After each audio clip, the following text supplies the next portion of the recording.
Welcome to another Insider Special Report. I'm Jarret Johnson. I'm joined by the Mighty Joe Yeager. Mighty Joe, it's time for Big 12 picks. Now, there aren't a lot of games to pick this week, but there's a couple of good ones with the spread. I do want to remind you, we are picking against the spread. So when you see our record attached with this article, keep that in mind, please. It is against the spread, all right? All right, Joe, our first game, I'll go ahead and throw our season standings out there. Zach is 24-22, and then Stephen Chapman is even 23-23. I'm 21-25, and you're 19-27. Is that right? That sounds like. Had to take a second glance at that, but I want to remind you, it's against the spread. There, you, Stephen, and I each went 2-2 last week, and man, Zach kind of made up some ground on him. Went 0-4 last week, so tightened up a little bit. Yeah. All right. So the first game, OU, 5-1, 2-1 now. They're giving up 7.5 points at TCU, who fell obviously to 3-3 and 1-2 with the loss to Texas Tech. That's 11 a.m. game on ABC. How do you see that playing out, man? Yeah, I kind of struggle with this one, but I'm going to go ahead and take Oklahoma on this.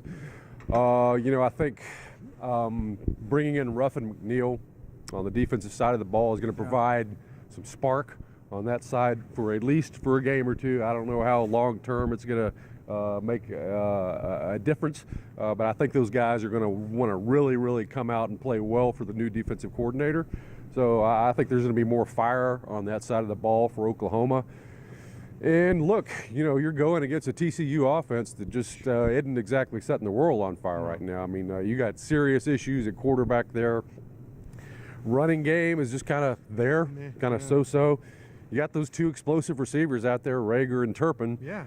But, I mean, even they are not doing all that much. And, of course, they can't do that much if the quarterback isn't finding them or anything either. So, but, I think this is an offense that Oklahoma is capable of dealing with. And this is a good one to bring in and get right. Exactly. So, I think they can hold them down there. And then Oklahoma still has its explosiveness on offense. And they're facing an excellent TCU defense, no doubt about it. But I think they'll keep hammering away and eventually start breaking some stuff open. And I don't think that TCU is going to be able to keep pace. Yeah, and OU's coming off a bye, I believe. So they had, some time to get acclimated to Ruffin there, which, he's been there. So I think it's more of the personality thing, kind of like a relief that Mike Stoops is gone, to be honest, for some of those guys. All right, I'm going to go with Oklahoma as well. I agree with you. I think they're going to beat them by a pretty good margin. I think it'll be at least 2 touchdowns. I have a lot of respect for TCU, but that offense is a hot mess right now. I mean, it just really is. All right, and that's not to take anything away from Tech's performance. They look good, but they look good against pretty much every Big 12 offense they played so far, with the exception of that one quarter against West Virginia.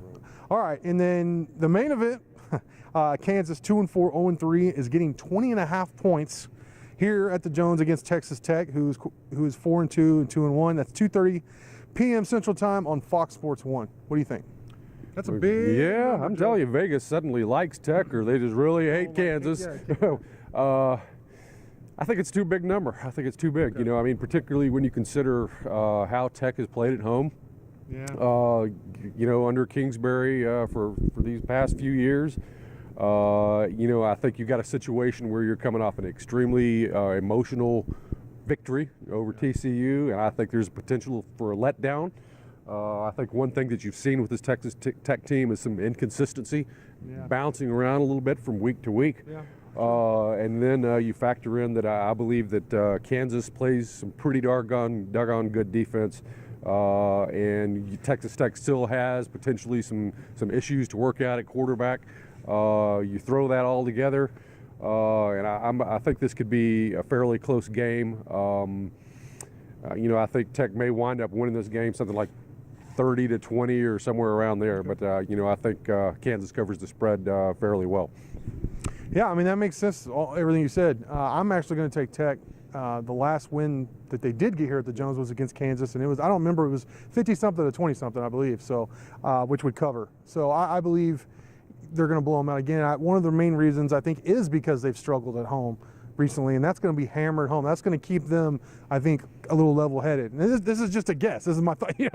But I think for sure Tech wins outright, and I do believe they end up blowing Kansas out. And then, like you said, they're going to hopefully get healthy and get ready for what would be a huge matchup. I can look ahead now, and the team can't, but I can look ahead now will be a huge matchup in Ames. It's 11 a.m. matchup the following week, but I can't wait for that game too. You know, but yes, Tech has to handle their business here. I think they will, and I think they will by a big margin. But Mighty Joe, great stuff from you as always. Thank you all for watching, and until next time.